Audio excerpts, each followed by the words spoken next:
Olu lusasazo ngqo lweendaba eStudio 9 kwikomkhulu le-SABC Auckland Park eRhawutini nazi eziphambili. Because the CFO knew me, he found it very odd that if those members were legit. Ubuzwe ngobudlelwane bakhe negosa elintloko lezimali kumasipala waseTshwane uSergeant Fanny Nkosi kwikomishoni kaMadlanga namhlanje. Kusweleke umntu kulomlambo. Ngoku ke sicinga abantwana bethu xa bezamka namanzi. Abahlali kunye nabafundi kwilali yaseMachibini eXesi eMpuma Koloni bamemelela ungenelelo lukarhulumente kwingxaki banyanzela bawele umlambo becancatha ngemithi ukuya nokubuya esikolweni. Botani Mzikantu siziphekile sazibonda ngoku lilixa lokuba sizophule singaphosanga amaseko masinirhabulise kwibhekile yasemini nje.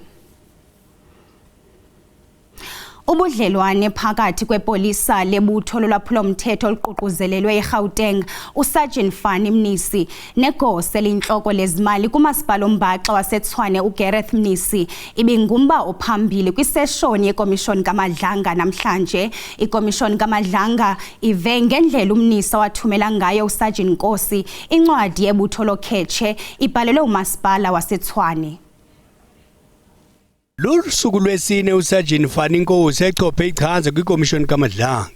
Namhlanje uadvocate Matthew Chaskalson nakhokhela ubungqina umjikajike ngemibuzo kuba makacacise ngobuhlobo bakhe nomnisi womasipala ombaxa waseTshwane. Kwincoko kaNkosi nomnisi ngeWhatsApp esesibini bese sabelana ngeenkcukacha ezindaba yakwamkhozi zamapolisa nezamapolisa kamasipala ombaxa waseTshwane.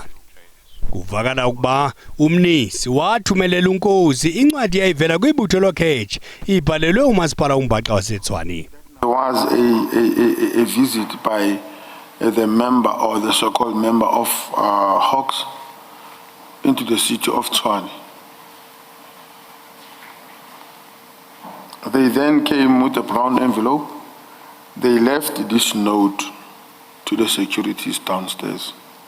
Uadvocate Chaskalson ubuze uSergeant Nkosi ukuba ungena phi kwincwadi yeHawks ethunyelelwe umasipala waseTshwane.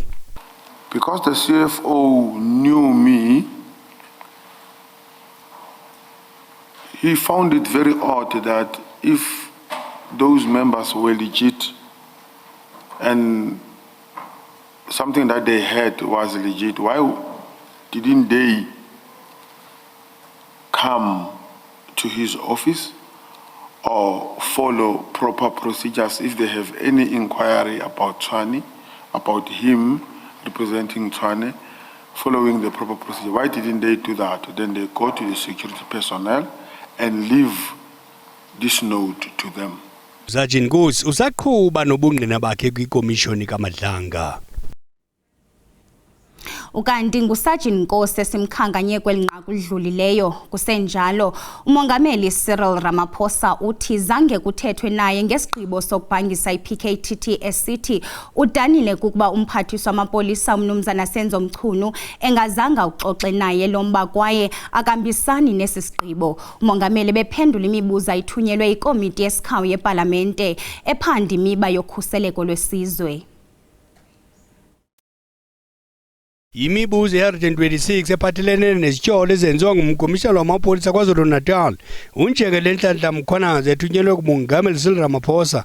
Inkoliso yayo imalunga nolwazi lwakhe kunye nokubandakanyeka kwakhe umongameli ekubhangisweni kwe-PKTT. Ku-2018 kulandela ukubulawa kwabezopolitiko KwaZulu-Natal, umongameli wathi uthethe nabaphathiswa ababandakanyekayo ukuba kubanjiswane ukuqubisana nezo ziganeko nto leyo yakhokelela ekusekweni kwekomiti yabaphathiswa i-IMC ngamafutshane yona yazala iPKTT. Yaba sisigqibo sikamphathiswa Senzo Mchunu sekhefini sokubhangisa iPKTT esakhokhelela kwinkomfa nonondaba yodumo ngomhla wesi-6 kuJulayi nyaka enye. Installed that otherwise had we not done that press conference will still be having people walking the streets. Those cases are in court. We can talk today about majority of the things that is the wrong in the police, but the key figures of some of these things are already behind bars. lepalamente ephanda izityholo zikanjengele Mkhwanazi iphinde yambuza ukuba ubona njani umsebenzi wale komiti. The ad hoc committee have done justice to establish exactly what's happening there. I hinted on some weaknesses in these areas, but I thought the committee was going to even do inspection in loco for that matter to test what we are saying. Yakhe kule komiti umongameli uthe ngumkomishinala jikelele wamapolisa uNjengele Fani Masemolo omazisa ngesigqibo sikaMnumzana Mchunu sokubhangisa iPKTT. Umongameli uqhube wathi nakubeni uMnumzana Mchunu esithi yena mongameli besazi esigqibo sakhe. Umongameli wakhetha ukutyatyuma angamphikisi okanye aphawule ngalomba ekholelwe kubeni iqonga loko yile komiti. Umongameli uthi ulindeleke uba ikomiti yesikhawu nekomishoni kaMadlanga zewuphande lomba de zifikelele kwingcambu zawo ngobungqina. Uqwele ngelithi wagqibe kubeni ambeke ekhefini uMnumzana Mchunu ngelixa lamaqonga isaqhuba nophando. Abahlali kuquka abafundi bakwilali yaseMachibini eXesi eMpuma Koloni bamemelela ungenelelo lukarhulumente kwinto abayibiza ngokuba yibhombe engaqhushumba nanini na, nanjengoko abafundi kunyanzeleka bawele umlambo becangatha ngemithi okanye amatye ukuya nokubuya esikolweni. Abahlali bathi yiminyaka bengenazibhlorho ezisemgangathweni kwaye kunzima ukufikelela kwiinkonzo ezifana nezikolo, ikliniki, izithuthi nezinye.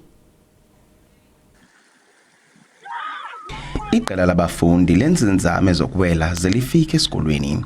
Kutyholwa ngelithi kwiminyaka engaphambili kubhubhe abantu kulomlambo ngenxa yoko abazali nabantwana baxhalabile ngobomi babafundi. Ingxaki yokungabikho kwebhlorho kule lali ngumngeno neminyaka kwaye kutyholwa ngelithi abasemagunyeni kumasipala beza nezithembiso ezingaphumeleliswayo. Abazali kwakunye nabafundi banenkxalabo yimeko yale ndawo eyambethe ukufa. Yes, affect because xa sifuneke size esikolweni asikwazi iwe stagnetayo and naxa sibuya like normal kakunjena sikhula ihlangu siwela apha emlanjeni and kukho abantwana abancinci. Abantwana funeke sibancedisile xa befuneke bewelile apha abakwazi uwela.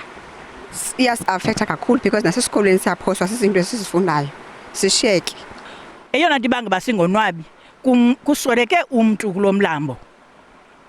Ngoku ke sicinga abantwana bethu xa bezamka namanzi bekhwele emithini belayishe obhaka abasindayo asonwabi. Ukungafikeleli kwinkonzo ezingundoqo sekwaba sisiqhelo kubahlali baseMachibini. Ayonto yangoku lento yalendlela yo yalamlambo into endala kangakuba mina yaniphazamisa ngenxa yogcwala kwamanzi. Kwaba nzima uba mandiwele andabhala kulonyaka ndabhala kunyaka ozayo imatric yam ukuze ndiyipase. Abanye abantu baye basweleke kwakulamlambo. Njengobubona kule lali yaseMachibini ilapha njena. Ayikho indlela eyapha ngaphesheya ekliniki. Ayikho indlela eyapha ngaphesheya esikolweni.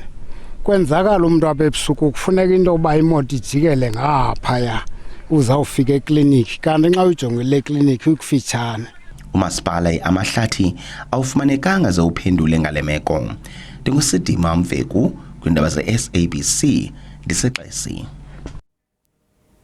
Ixabiso le-ole krwada lisathe xhaxha ukunyuka ngenxa yemfazwe eqhubeka kumbindi mpuma limi ku$109 ibarrel nganye. Abomkhosi e-Iran bagrogrise ngokujolisa kumasiko ase-Saudi Arabia, e-United Arab Emirates nase-Qatar emva kokuba Israel ehlasele elona ndawo inkulu kwihlabathi liphela evelisa irhasi ese-Persian Gulf nephakathi kwe-Iran ne-Qatar.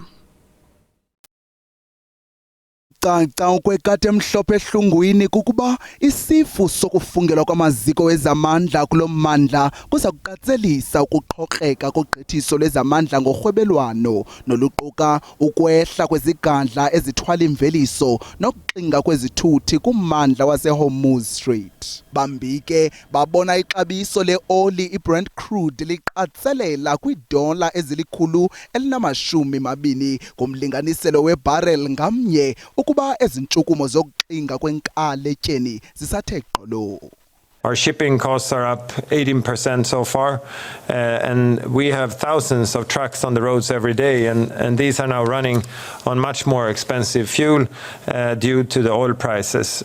Higher costs mean that we can buy less food or provide less cash to beneficiaries. Kananjalo intaphane yemimandla ethande ukuba buthathaka kwihlabathi ibhomboloza ngenkxalabo nesilumkiso esigxaphaxaphisayo sokuba olulwabhiqi noqulu kubhode wemfazwe uza kuqhubela izigidi ngezigidi zabantu kwikati elele eziko ngokumandla. Our analysis projects that if the Middle East conflict continues through June, an additional 45 million people could be pushed into acute hunger by price rises. This would take global hunger levels to an all-time record, and it's a terrible, terrible prospect. Ukanti ke oku kuzana njengoko abakulawulo lweMelika benze intshukumo zokuyekelela noko kubungqengqwa bentengiso yeoli yaseVenezuela kwimizamo yokuthomalalisa uxinzelelo kwimarike namaxabiso kwezamandla. Ke kambe xa kungoku inkampani zaseMelika ziza kuvunyelwa noxa kuza kubakho imigqaliselo ethile ukuba ziqhube ushishino nenkampani karhulumente yerhasi neoli yaseVenezuela kwimigudu yokuphuhlisa ugqithiso lweoli kwihlabathi ngokubanzi.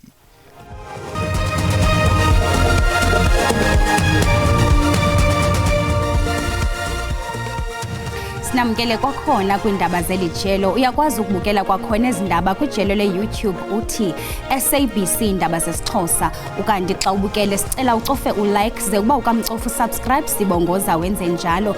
Ungalibali siyafumaneka ezindaba zisasazwa ngqo kwi-SABC Plus app. Ucofe nje u-SABC kwinqaku lokuqala sithe. Ubudlelwane phakathi kwepolisa lebutho lolwaphulo-mthetho oluququzelelwe eGauteng uSergeant Fanny Nkosi negosa elintloko lezimali kumasipala ombhaxo waseTshwane uGareth Nisi ibingumba uphambili kwiseshoni yekomishoni kaMadlanga namhlanje. Ikomishoni kaMadlanga ive ngendlela umnisi awathumela ngayo uSergeant Nkosi incwadi yebutho lokhetshe ibhalelwe umasipala waseTshwane. Urhulumente umemelela ukuba kuziwe nezisombululo ezingqingqwa kunye nentsebenziswano xa kuqubiswana nengxaki yombethe eli yokulwa nongcoliseko. Oku kuzana njengoko isebe lezamahlathi ukuloba nokusingqongileyo lisindleke inkomfa yalo yentsuku ezintathu yongcoliseko eBloemfontein. Amagoso olawulo lwenkunkuma aphuma kumanqanaba amathathu karhulumente kunye nabo bamele amacandelo abucala badibene ukuxoxa ngale ngxaki ikhulayo. Nyeni kwicandelo lokulwa nenkunkuma kweli badibene kwintlanganiso kukhangela isombululo zokuqhubela phambili. Umba ophambili kuxoxa ngemiba yongcoliseko kuquka nokudala amathuba emisebenzi. Kwaye le ntlanganiso ithi ukucoceka kweli mayibe yimiba ebonwa njengendima edlalwa kumalungelo abantu, kananjalo kungaxoxwa kuphela koko kuziwe nesisombululo. How solutions to the waste, because we all know that we are always being told that the towns are dirty, they are not clean, communities are not clean. So it's for us to find better ways of how we manage waste. Malunga nezinto ezilahlwa kwindawo yenkunkuma ikwayinto ekufuneka ijongwe kwaye inyanzeliswe. Ends up in the landfill sites. So we need to have a frank discussion. What is it that goes to the landfill sites that should not be there? And how do we make sure that it does not get there? So a lot of what we're going to discuss today also is how do we work with communities? How do we educate communities around waste? Because the programs are there. It's not like the education is not there, because waste must become part of a lifestyle of anyone. Nda kwamatyotyombe kongeza uxinzelelo kwinkqubo zenkunkuma zikamasipala kwaye oko kufuna ukuba omasipala baphucule inkonzo zabo zokuqokelelwa kwenkunkuma. With informal settlements, we see more of the waste also being generated, which is not the waste that would normally fall within the ambit of what municipalities are collecting. State eGauteng, iNtshona Koloni kunye neKwaZulu-Natal zichazwe njengawona maphondo anomthamo omkhulu wokuvelisa inkunkuma. Onikeza ngenkonzo zezigadla zamanzi obenesivumelwano nesixeko saseTshwane uzikhabile izithyolo zokuba akanazo izigadla zamanzi. Umnumzana James Shelenge uthi ushishino lusebenza ngezithuthi ezilithoba nezigadla ezili-15 nezinikeza ngamanzi kumacandelo abucala nawoluntu. SaseTshwane sekulixesha sixhomekeke kwinkonzo zokugqithisa amanzi ngezigadla ukukhawulelana noluntu olujijisana nokunqamka kwamanzi ngenxa yeziseko zophuhliso ezindala eziqoqekileyo nezixinge kubeni ziphuculwe umgangatho. Kodwa ezinye zezivumelwano ziyakhabana izimvo ngazo. Kukho inkxalabo ephakanyiswayo ngeenkqubo zokufunyanwa kwempahla okanye iinkonzo kanye namagosa aqhuba ushishino nesixeko. Kulomba uChisibunzi kunezithyolo zokuba inkampani ibingenazithuthi zifanelekileyo ngexa isiniki maxabiso ukutsho ithenda ibinikezwa kuyo, nto leyo ayitshotshele entla ngokuyiphika uShelenge. If you don't have trucks, you have an obligation to lease trucks, which still qualifies you to get the tender. Number two, if you own trucks, you must provide the proof of those trucks, which when it comes to the best enough trading project, we would have supplied that we do have trucks. Kambe ke uShelenge uzise ngaphambili ubungqina bokuba ngumnini wezigadla zamanzi yaye uzibhebhethile izithyolo zokuqiniselwa koshishino lwakhe nosekela sodolophu waseTshwane okwalilungu lezezimali kwikomiti kasodolophu uEugene Modise. So our relationship is a cadre to a cadre relationship. Anything beyond that, there's no any other relationship. Kodwa ke iDemocratic Alliance isamile kwelokuba Modise usilele ukutandalaziseni elubala iminqweno yakhe ngokuphathelene nezithyolo zokweyamana namashishini agqithisa amanzi ngezigadla kwisixeko. Kambe ke ilungu lekomiti kasodolophu kwezezimali lityholwe ngokunyusa inkcitho yesixeko kwizigadla zamanzi ukusukela kwi-179 million rand ukuya kwi-777 million rand kunyaka mali odlulileyo.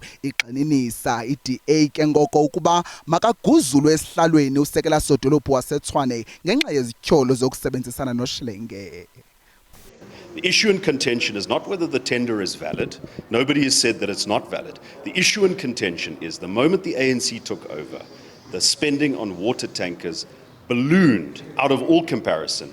And some of the beneficiaries of those tenders are individuals in the ANC, including the MMC for Finance, who did not declare their interests. Kanti ke iqumrhu elikhethekileyo lophando iSIU lisungule uphando ngakwinkcitho yesixeko saseTshwane kwizigadla zamanzi. Ulawulo lomyezo waseMarakele lugqibe kwelokuba luqinise inzame zawo zokulwa ulwaphulomthetho ingakumbi lokubulawa kwemikhombe ngokungekho mthethweni. Lamanyathelo ayinxalenye ezicwangciso zokukhusela izilwanyana zasendle ezisesichengeni njengemikhombe kwizigrogriso zokuzingelwa ngokungekho mthethweni. Uzinze kumbindi wesithili saseWaterberg eThabazimbi kwiphondo laseLimpopo. Umyezo waseMarakele ngomnye wemiyezo etsala umdla kweli uzihektare ezingaphaya kwama-7,000 nezilikhaya kwizilwanyana eziyi-Big 5, indlovu ezibalelwa ku400 kunye nelona nani liphezulu lemikhomba. Those exact numbers, but we have fairly enough rhinos outside Kruger National Park. But when we talk about elephants, we're sitting with a total about over 400 elephants within the park. Lions, we're sitting with a very good population, about 6 or 5 prides in the park. Lomyezo uthi kuphunyezwe ungenelelo lwebiochemistry ukunqanda ukubulawa kwemikhombe, nangona kunjalo mithathu kuphela imikhomba eye yazingelwa ngokungekho mthethweni kunyaka ophelileyo. We have a number of interventions in dealing with the issues of rhino poaching. We do internally we do have measures that we have come up with. The park is divided into 3 sections where we have got a section ranger, corporal and the rangers environmental monitors. Ukanti akukabikho ngxaki ebikiweyo kulomyezo ngesifo sochwane nenyebetu, oko ukubulela kumsebenzi oncomekayo wokuqwalasela ngeliso elibukhali lwezempilo zezilwanyana ezithe zacwangciswa. So even around our fence line on public roads, we have rangers that are stationed there to spray cars that are driving alongside our fence, so that at least then the spread is kept. Lo myezo uza nenzuzo nasekuhlaleni. What inspired me the most about working in the bush is that everything has a fresh take on it. We grow our own food also, like our herbs and our vegetable. Siziqongqothile zasemini nje into zakuthi ukanti siyabuya kwakhona ngentsimbi yesixhenxe ngokuhlwa hlangabezana ogxa bethu ngecala emva kwentsimbi yesihlanu beniphakela indaba ngolwimi lweSwati de sidibane kwakhona kamnandi into zakuthi.